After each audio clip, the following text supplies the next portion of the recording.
هل يا ترى الوصفة طلعت بجد عظمة؟ صدور فراخ بصوص الليمون الكريمي، وصفة الكسل اللي تعملوها وانتوا مش قادرين تعملوا اكل النهارده. اول حاجه جبت نص كيلو صدور فراخ متقطعه ومتبله زي ما انتوا شايفين، والتتبيله هسيبها لكم تحت في وصف الفيديو.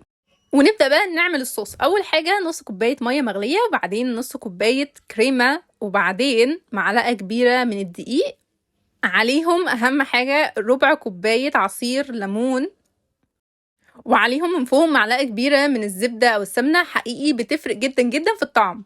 وبعدين هنبدا بقى نحط الملح والفلفل حسب الرغبه اللي انتوا عايزينها، ونبدا بقى نقلب كل الكلام ده لحد ما يبقى ميكسد قوي كويس مع بعض، ونسيبه على جنب.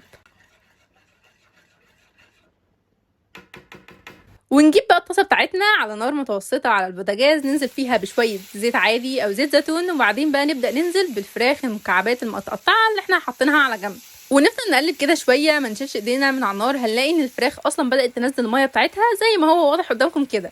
عادي جدا هنستناها ان هي تنزل كل الصوص بتاعها وتبدا كمان تشربه لحد ما يبقى شكلها واخد تحميصه صغننه كده ولونها ذهبي تحفه. وفي نفس ذات الطاسه، لاننا مش عايزين نغسل مواعين كتير الصراحه، هننزل برضو بشويه زيت تاني، نص معلقه من الثوم المفروم او فصين ثوم تقريبا مفرومين، ونفضل بقى نقلب شويه لحد ما يبقى لونهم ذهبي. نتاكد مهم جدا ان الثوم ما يتحرقش مننا، بيبقى طعمه مر جدا. ومجرد كده ما الثوم ياخد لون، هننزل بقى بالصوص بتاعنا ونفضل نقلبه شويه على النار لحد ما يبقى كده كله متجانس مع بعضه زي ما هو واضح، ونسيبه شويه كمان يتسبك. واول ما تحس ان القوام بتاعه كده تقل معاكم، ونبدا بقى ننزل بصدور الفراخ بتاعتنا اللي كانت واخده سوا قبل كده، وتاكدوا ان انتوا تنزلوا كل الصوص بتاعها، فعلا بيفرق في الطعم.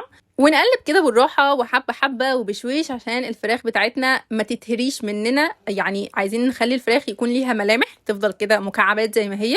واول ما تحس ان هو خلاص تقل بالشكل ده، يبقى هو كده جاهزه ان هي تتشال من على النار. ممكن بقى تعملوا جنبها كمان شويه رز ابيض كده، عشان صدقوني طعمهم مع بعض خرافه. هنجيب شويه زيت في حله على البوتاجاز، انا جبت هنا كوبايتين رز بعد ما غسلتهم كويس. نبدا بقى نحطهم ونقلب كويس جدا الرز لحد ما يبقى متحمص كده تحميصه خفيفه.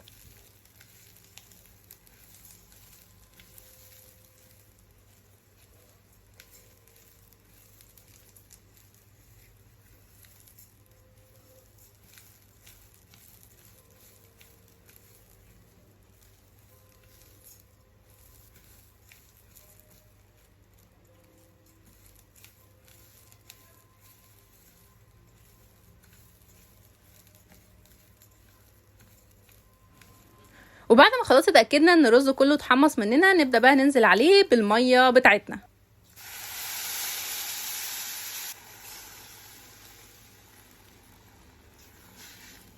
ودي بقى تركايه طبخ خدوها مني، هتخلي الرز بتاعكم عمره ما يعجن. انكم اول ما تحطوا الميه تتاكدوا ان هي اعلى من الرز بمقدار كده عقله صباع. وحطيت كمان وحدتين حبهان كده بيعملوا فرق في الطعم بتاع الرز. والملح بتاعنا انا حطيت على كوبايتين رز نص معلقه مش مليانه قوي من الملح.